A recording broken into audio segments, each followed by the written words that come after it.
हम सब कर्ण को एक महान योद्धा, एक बहुत बड़े दानवीर और एक ट्रैजिक हीरो के तौर पर जानते हैं, है ना?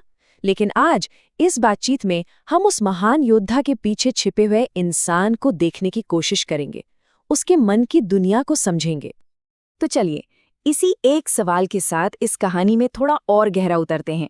हम कर्ण को आज साइकोलॉजी की नज़र से देखने वाले हैं, ये समझने के लिए कि उसके अंदर जो लड़ाई चल रही थी, उसने उसकी पूरी की पूरी जिंदगी को कैसे बदल कर रख दिया। देखिए, अगर कर्ण की जिंदगी भर की लड़ाई को समझना है ना, तो हमें शुरुआत करनी होगी ठीक उसके जन्म के पल से।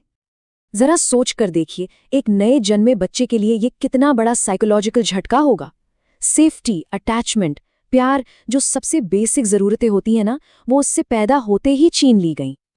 साइकोलॉजी की भाषा में इसे अबैंडनमेंट वूंड या परित्याग का घाव कहा जाता है। और यकीन मानिए, यही वो एक घाव था जिसने कर्ण के बाद के हर एक एक्शन, हर एक अंदरूनी लड़ाई को जन्म दिया। अब यहाँ एक बहुत मज़ेदार बात सामने आती है। हम कर्ण को जिन चीज़ों के लिए जानते हैं, जो उसकी सबसे बड़ी पहचान थी, वो असल में उसके उस अंदरूनी घाव से लड़ने के तरीके थे, एक तरह का साइकोलॉजिकल कवच। उसके दो व्यवहारों पर खास तौर पर ध्यान देना होगा। पहला, उसका हद से ज्यादा दान देना, और दूसरा, हर वक्त अपनी काबिलियत को साबित करने की जो उसकी कोशिश थी वो। कभी सोचा है कि कर्ण इतना ज्यादा दान क्यों करता था? साइकोलॉजी की नज़र से देखें तो ये सिर्फ उदारता नहीं थी। हर दान के पीछे एक उम्मीद छिपी थी कि शायद अब लोग उसे अपना लेंगे, शायद अब उसकी कीमत समझी जाएगी। इसे एक तरह का कॉम्पेंसेशन मैकेनिज्म कह सकते हैं। और वो पूरी जिंदगी इम्पोस्टर सिंड्रोम से भी लड़ता रहा। मतलब अंदर ही अंदर उसे एक डर खाता रहता था कि वो जो भी है वो डिजर्व नहीं करता, कि एक दिन सबको पता चल जाएगा कि वो बस एक धोखेबाज है। चाहे लोग उसे सुतपुत्र कहकर रिजेक्ट करें या राजा मानकर अपना लें, अंदर से वो खुद को हमेशा शक की नज़र से ही देखता रहा।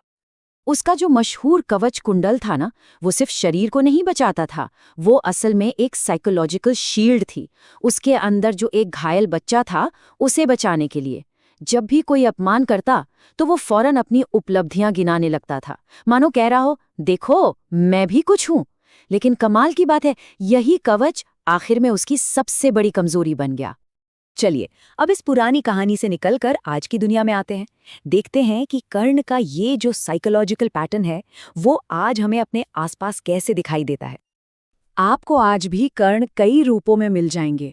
वो ओवर अचीवर, जिसके पास डिग्रियों और अवार्ड्स का ढेर है, पर अंदर से बिल्कुल खाली है।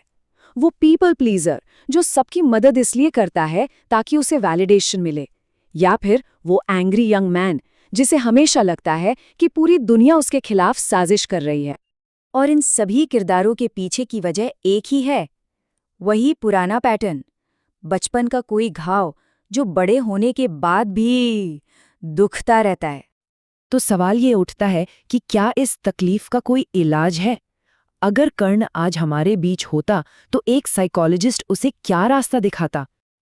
देखिए, इस भीतरी घाव को भरने के लिए 4 स्टेप्स बताए जाते हैं। सबसे पहला और सबसे मुश्किल काम है अपने घाव को मानना, ये स्वीकार करना कि हाँ, अंदर एक बच्चा है जिसे सहारे की जरूरत है। इसके बाद बारी आती है खुद की रीपेरेंटिंग की, मतलब वो प्यार और वो हमदर्दी खुद को देना जो शायद कभी मिली ही नहीं। तीसरा, अपने उस पुराने पैटर्न को तोड़ना, हर काम से पहले रुककर सोचना, मैं ये क्यों कर रहा हूँ, दूसरों की नज़र में अच्छा बनने के लिए या सच में अपने लिए। और आखिर में अपनी असली पहचान को ढूंढना, जो किसी भी बाहरी लेबल से कहीं बड़ी है। कर्ण की कहानी का अंत दुखद था, इसमें कोई शक नहीं। लेकिन हर कहानी का अंत दुखद हो ये जरूरी तो नहीं। और यहीं पर काम आती है जागरूकता की शक्ति, यानी अवेयरनेस की पावर। कर्ण की सबसे बड़ी ट्रेजेडी क्या थी? यही कि वो अपने दिमागी पैटर्न को कभी समझ ही नहीं पाया। लेकिन आज हमारे पास सेल्फ अवेयरनेस नाम का एक बहुत बड़ा टूल है, जिससे हम उस पैटर्न को न सिर्फ पहचान सकते हैं, बल्कि तोड़ भी सकते हैं। और एक बात हमेशा याद रखने वाली है, बाहर से मिली तारीफ और पहचान, ये सब कुछ वक्त के लिए होता है। जो चीज़ हमेशा साथ रहती है वो है सेल्फ वर्थ, जो हमारे अंदर से आती है। कर्ण शायद दुनिया का सबसे महान योद्धा था, पर वो अपने मन की लड़ाई हार गया। लेकिन हम सबके पास वो ताकत है जो कर्ण के पास नहीं थी, साइकोलॉजिकल अवेयरनेस। तो याद रखिए, सबसे बड़ी जंग बाहर नहीं, हमारे अपने मन के अंदर है, और उसे जीतने की ताकत वो भी हमारे ही पास है।